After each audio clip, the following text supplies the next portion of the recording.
All right, hello, I'm Lou Goodman.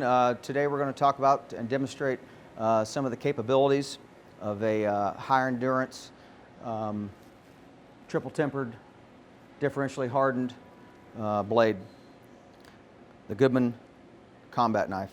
So what are some of those properties that we talked about and we demonstrated before? So this can be accomplished when you put all this into play with a knife. This knife was bent past 90 degrees and then let in a vise and let naturally return and then taken out of the vise.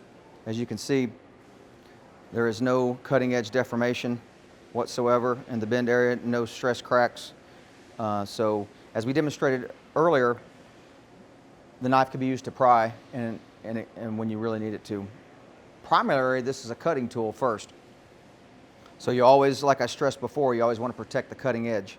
So if you are going to pry, as you see this will allow you to do, you just got to always worry about protecting the cutting edge. So today we're going to demonstrate some of the cutting capabilities of this knife. So I'm going to start out with some 4-laid hemp rope. It's a little over 1/2 inch with all 4 of those strands put together. And we're going to do some cuts on this, then we're going to cut some 1/4 inch leather, and we're going to cut some cardboard, and we're going to cut some 1/4 inch rubber, and then we're going to cut some heavy duty plastic. And then we'll get on to chopping a 2x4 and completely in half, and we'll see how this knife holds up. So far our edge is doing really well. So I'm just going to jump right in. So I want to hold this down when I perform these cutting chores. I'm going to hold this knife the same way I would do this if I was at camp, performing cutting chores at camp. You know, anything I choose to cut with this, I'm going to hold the knife properly. So some of the design features, full guard. I'll let my index finger get up against that. I'm going to put my knife on the back. That's why we micro radius the rounded edges on the spine, so it's not going to bite in and cut my thumb up. So I'm just going to jump right in.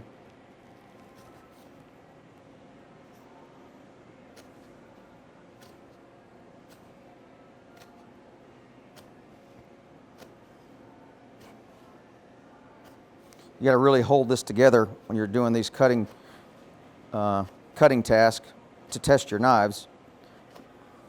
Press down on that firmly and get one good cut.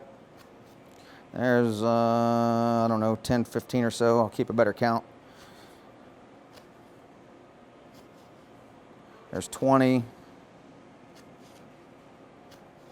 Still going.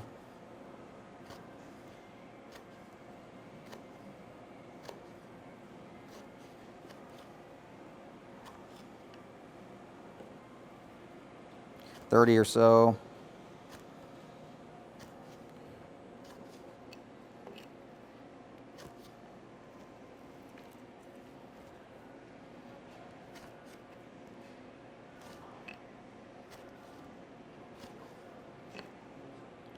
$40.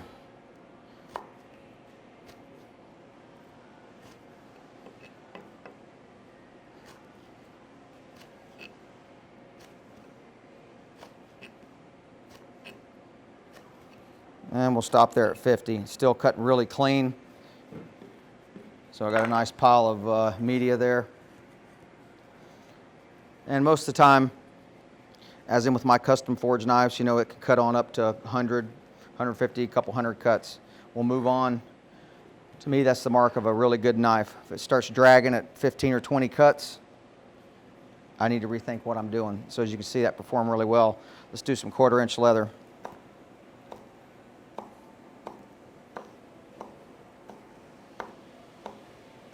There's 10.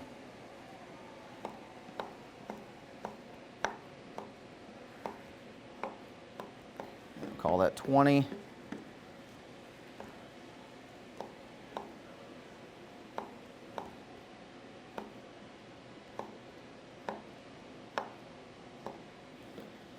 Notice I am wearing eye pro, but I'm not wearing gloves. If you're precise with your cuts and control the blade, you really don't need to wear gloves for these.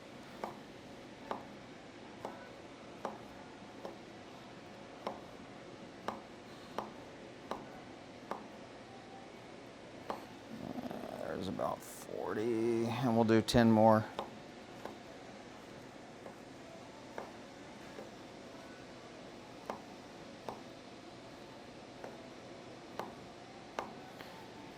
Okay, I'm trying to keep my cuts uniform, cutting in remotely the same place of the knife. In between all these, I'm just going to check it. I'm going to look at the cutting edge. Obviously, as in before, you know, we jammed it through steel in the car doors, no deformation. We pried, we broke glass. I don't expect to see any here. So I'm going to check it on my fingernail. I'm getting nothing. I'm going to check it on the bite. Still biting real well. It means it's really sharp. I'm not going to shave my arm hair. It makes not a lot of sense. Will it bite the hair? Yes, it will. So the knife is still really sharp. So I'm going to keep on going. A lot of times too, if you're going to purchase a knife from a maker or from a company, you know, you want to ask, and you're going to spend your hard-earned money, you want to ask the company or the person selling the knife, how do they test their knives? I learned this from my good friend Ed Fowler and my mentor. If somebody can't tell you, and if they don't test their knives, then they're not going to be high-endurance knives, probably. If I'm going to, you know, spend my hard-earned money on a knife, I want to know what the knife's capabilities are. So if someone out there is not willing to share that with you and perform those tests, and this is my opinion only, you know, you're looking for a high-endurance knife, you need to rethink, rethink what's going on there. Let's do some cardboard. I'm just going to do a down and away cut and shave some of that off. Notice the knife is shaving right through it. It's not getting any drag. It's not tearing it. It's cutting in there pretty easily. I would expect to see chunks of that coming off and a lot of frayed edges if the knife was getting really dull. Notice that shaves up pretty good. Just drawing the knife through there. A lot of people use their knives to cut cardboard all day long. Some people say, well, why don't you just buy a box cutter? Well, if your business is cutting cardboard, a box cutter may be what you need. If your business is military or law enforcement, or you're an outdoorsman and you're out in the woods, I'd rather just carry one knife and rely on that one knife to do all my cutting chores instead of carry 3 or 4 different knives. So that's the point of the design of this. So you see it makes pretty good work of that. Cut that whole piece, no problem. Let's do some 1/4 inch thick rubber material, see how that works.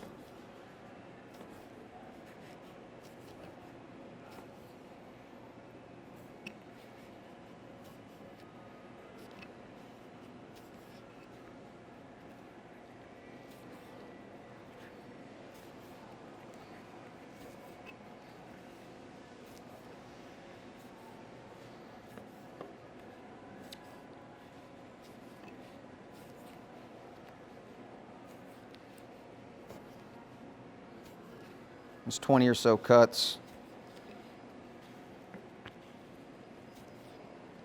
I'm going to cut that a little each way.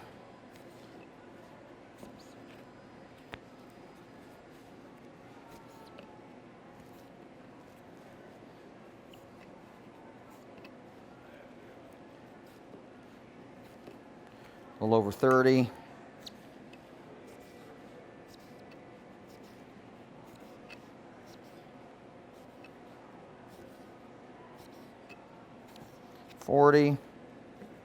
And I'm using a 2x4 here to back up the blade, so you know it's getting a little bit of, you would think it might start dulling in there, but it's really not.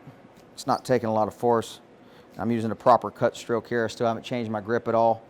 I'm getting no heat spots on my thumb anywhere. The knife's staying in my hand really well. That's somewhere around 50. That's good. The knife's staying in my hand really well for all these cutting tasks because of the handle design. So, as we discussed earlier, all these different palm swells left and right, the flaring on the end, the wider butt back here, the undercutting, everything being rounded and smoothed over, that's allowing the knife to stay in my hand a lot better than just if I put 2 blocks of G10 on each side and called it good, or and we didn't put all that effort into the handle. And my thumb, you know, has no pressure on it, no red marks whatsoever, because the back is rounded and the ricasso is rounded also. So let's move on to something heavier. So this is basically, you know, your standard 2.5 gallon bucket, 5 gallon bucket type lid, super hard plastic. Get that braced up there, and we'll just start shaving some of that off. Just little pieces of that. Get that going there.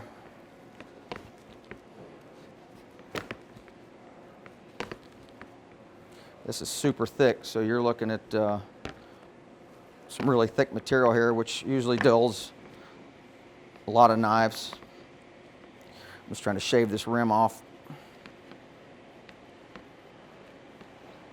Just keep going around there.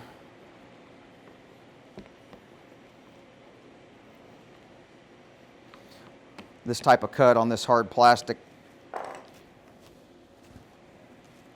I'm having to use like the belly portion of the knife a lot more because I'm losing a little bit of control out toward the end, but I can still control it pretty good. So we basically cut the whole ring off that. Let's chop some of that up in finer pieces.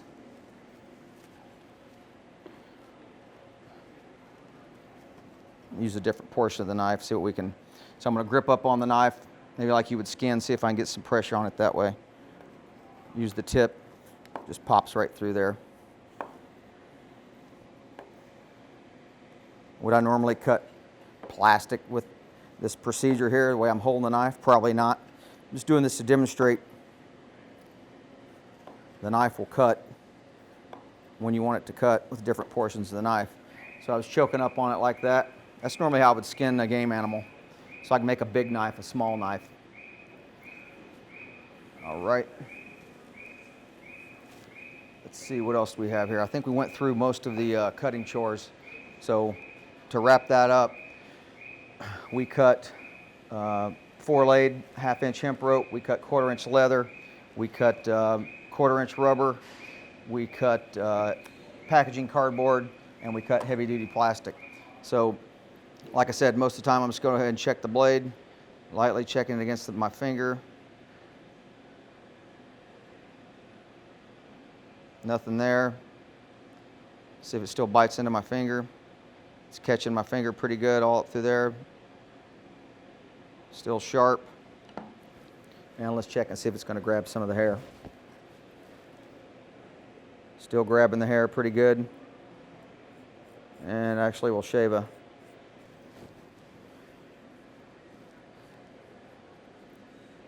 good sized little handful off there. So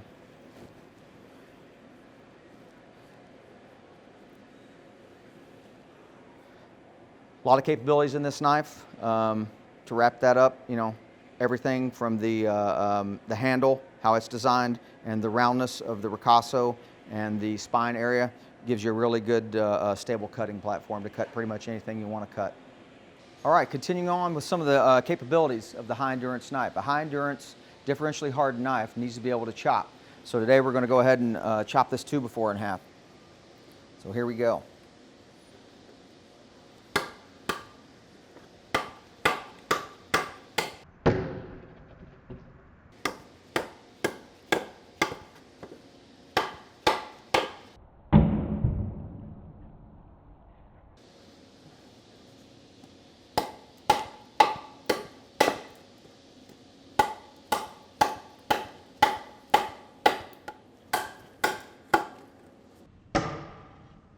Go.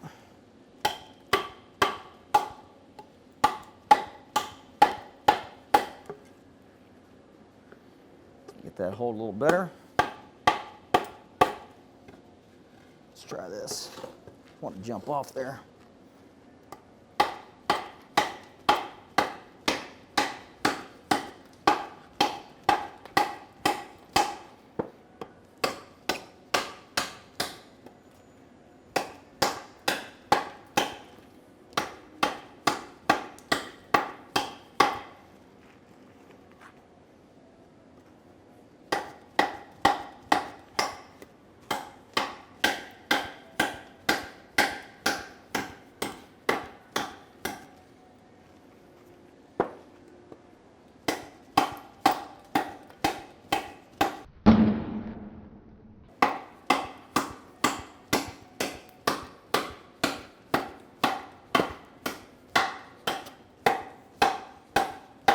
Put my toe against it to keep him jumping around.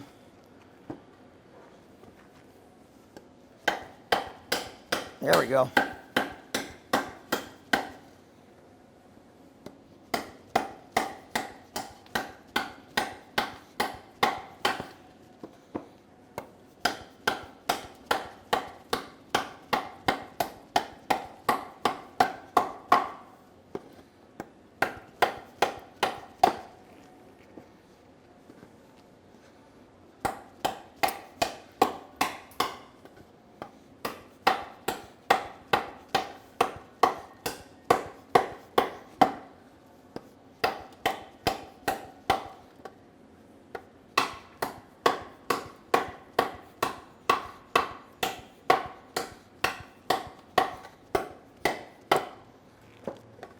close.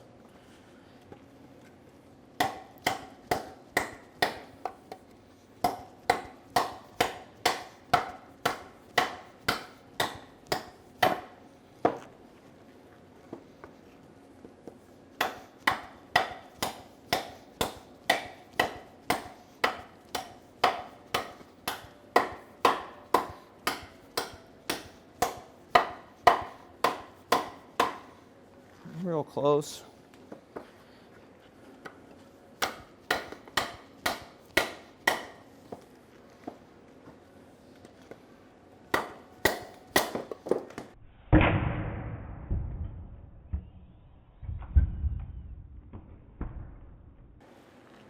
All right. Took quite a few blows, but you got to stay at it. Let's check the cutting edge.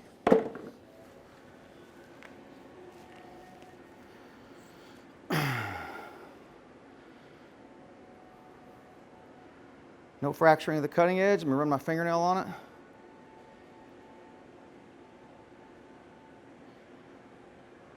Smooth there. Still bites into my fingernail. Let's check and see if it bites into the hair. Still bites the hair. Still shaves hair off. Not too bad. So you can see some of the attributes of a high endurance differentially hardened blade. As you can see in a lot of the stuff we did here today, we made multiple cuts, some up over 50 cuts of all the different media, and we wrapped it up with chopping the 2x4 in half. So edge retention is very good. No harm to the cutting edge at all, and it still shaves hair off your arm. Okay, we're following up today with some of the capabilities of the high endurance differentially hardened blade that's been properly tempered. So we're going to go ahead and conduct a 9-degree bend test. As you can see, you don't want to do this at home unless you have the proper attire, safety glasses, heavy duty leather gloves. We have chalked this up in a vise with some hardwood here, and everything's been set up properly. So we're going to use the breaker bar, go right over the top, and we are ready.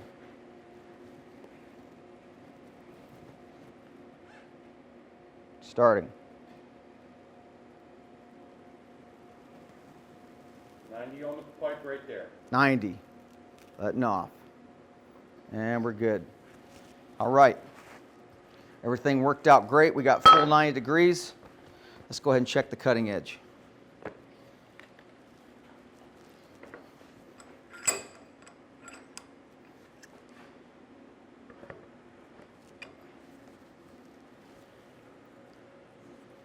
All right, super nice. Check that on my fingertip. No edge deflection whatsoever. Man, Lou, that is super nice. Not even a mark on the nano weapons coating. And that edge is over 60 Rockwell. This is Not what? even cracked. Yes, that's correct, Bill. No cracks whatsoever, no stress risers in the middle of the knife, up even toward the spine. So, as we talked about before, this is what can happen when you apply high-end machining and use the properties that we talked about in the high-performance blade, high-endurance blade. Differential hardening, for a knife, for a high-endurance knife that needs to be used when your life depends on it, this is what you want to see. There you go.